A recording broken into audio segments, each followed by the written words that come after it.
The sun, a mixed blessing. People in Western countries have very mixed feelings about the sun. On the one hand, it evokes memories of beaches, summer holidays, and playful times. Children's books often personify the sun as a smiling, happy face, typically contrasted with angry, moody rain clouds.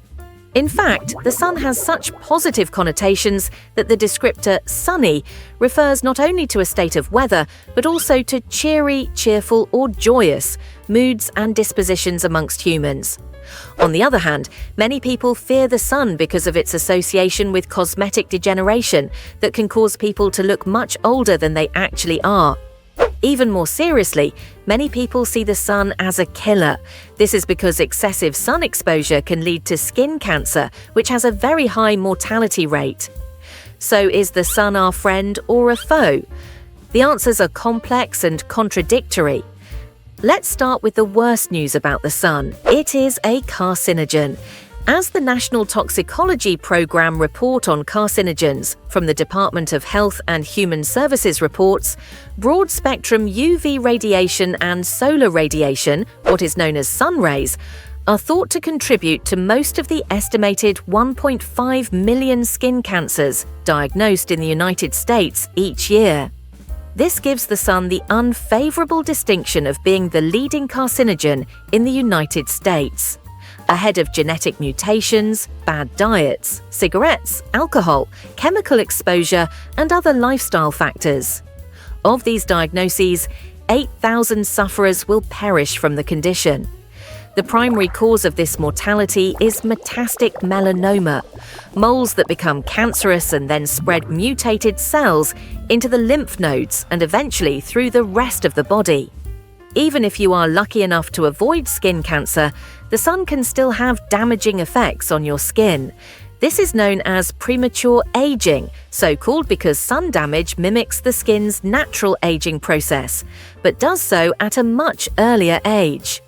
The sun causes premature aging by breaking down and mutating collagen, a fibrous glue-like substance that supports and connects tissue and is responsible for the firmness, suppleness, elasticity, and overall appearance of the skin. Skin's collagen production slows and eventually stops due to aging anyway, but sun exposure accelerates this process. It also mutates collagen cells, producing visible abnormalities on the skin. The slowing collagen production appears as wrinkles, sagging, and fine lines, while the mutated cells can take the form of a leathery skin texture, facial ruddiness, and blemishes known as liver spots. Together, these can dissolve signs of youth and vitality from a person's looks, an image that contrasts starkly with the smooth, tanned, and youthful-looking models we often associate with summer. The sun does have a lot of positive things to offer humans, however. Firstly, it staves off seasonal affective disorder, SAD, an appropriate acronym for a mood disorder caused by insufficient exposure to light. As such, it is typically associated with winters and is sometimes called winter blues or winter depression. SAD, once treated with skepticism by health experts but now widely acknowledged to be a legitimate condition, can create a number of distressing problems. Sufferers may oversleep and find it difficult to be roused in the morning, crave comfort foods high in carbohydrates, lack energy, find it difficult to concentrate, and may withdraw from social exposure. Together, these symptoms can lead to depression, pessimistic feelings of hopelessness, and an inability to find pleasurable activities. Researchers are not yet sure of the exact physical mechanism that causes SAD, but they do know that exposure to bright light is an effective remedy. The sun definitely has a palliative effect here. In other ways, the health-improving effects of the sun can be even more powerful. These effects typically relate to vitamin D, of which the sun is a great source for two reasons. Firstly, it is completely free, and secondly, our bodies have natural mechanisms that prevent an overdose from internally generated vitamin D from the sun. Although this vitamin can be sourced from milk, cod liver oil, and supplements, solar radiation is still the primary source for most humans. Its preventative role is important. Vitamin D seems to protect against prostate, breast, colon, kidney and ovarian cancers, benefit bone health, as well as reduce overall mortality and the occurrence of cardiovascular events.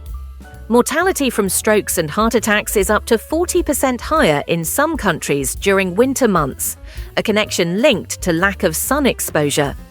In fact, skin cancer rates rise with proximity to the equator amongst light-skinned people, but the prognosis of most other cancers is exactly the opposite. Indeed, the overall benefits of sun exposure outweigh the risks when it comes to cancer, even though the sun is a well-documented carcinogen.